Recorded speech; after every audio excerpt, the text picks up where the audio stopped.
میری نامی گاؤں میں جہاں ہر طرف جادو کی دنیا آباد تھی، وہاں ہر طرف جادو ہی جادو تھا۔ وہاں ایک چھوٹی سی پری فریحہ رہتی تھی۔ فریحہ ایک عام پری نہیں تھی، وہ چاند کی روشنی کی پری تھی، اور اس کا کام تھا بچوں کے خوابوں میں تاروں کی روشنی بکھیرنا۔ فریحہ چاند کی طرح چمکتی تھی، اس کے چاندنی جیسے بال اور چاند کی روشنی میں چمکتی ڈریس میں وہ بہت خوبصورت لگتی تھی۔ ہر رات وہ چاند کی طرف چلتی اور چاند کی روشنی پوری دنیا میں بکھیر دیتی، لیکن فریحہ اپنی روزانہ کی روٹین سے زیادہ کچھ نیا کرنا چاہتی تھی۔ ایک رات جب فریحہ تاروں کے درمیان گھوم رہی تھی، اس نے کسی کو مدد کے لیے بلاتے ہوئے سنا۔ اس نے اس آواز کا پیچھا کیا۔ اس نے ایک چھوٹے سے شیر کے بچے کو مصیبت میں دیکھا، جس کا نام لیو تھا، جو رات کے اندھیرے میں ایک گڑھے میں گر گیا تھا۔ اپنی چھوٹی سی انگلیوں سے فریحہ نے لیو کے لیے ایک جال بنایا۔ اس نے لیو کو جال کی مدد سے باہر نکالا۔ اس نے لیو کو اندھیروں سے بچا لیا۔ لیو بہت پیارا اور معصوم تھا۔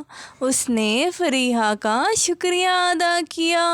لیو نے اسے بتایا کہ وہ پورا گاؤں گھومنا چاہتا ہے، لیکن جب وہ اکیلا گھومنے کے لیے نکلا تو وہ گڑھے میں گر گیا۔ فریحہ نے اس کی باتیں سنیں۔ انہوں نے ساتھ میں سفر کا آغاز کیا۔ وہ فالنگ سٹار پر سوار ہو کر گھومنے لگے۔ وہ آپس میں چھپن چھپائی کا کھیل کھیلنے لگے اور ستاروں کے بیچ گھومتے رہے۔ جب فریحہ اور لیو گاؤں میں گھومتے تو وہ خوشی اور تعجب بکھیرتے۔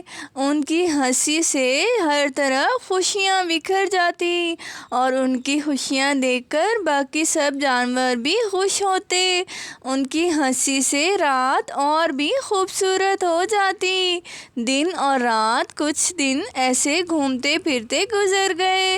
فریحہ نے سوچا کہ لیو کے اس کے ساتھ ہونے سے اس کے گھر والے بہت اداس اور پریشان ہوں گے، لیکن وہ لیو سے جدا ہونے کا سوچ کر اداس ہونے لگی۔ لیکن پھر اس نے سوچا کہ لیو کے لیے یہی بہتر ہوگا کہ وہ اپنی ماں اور بہن بھائیوں کے ساتھ رہے۔ فریحہ اس کو اس کے گھر والوں کے پاس چھوڑ آئی۔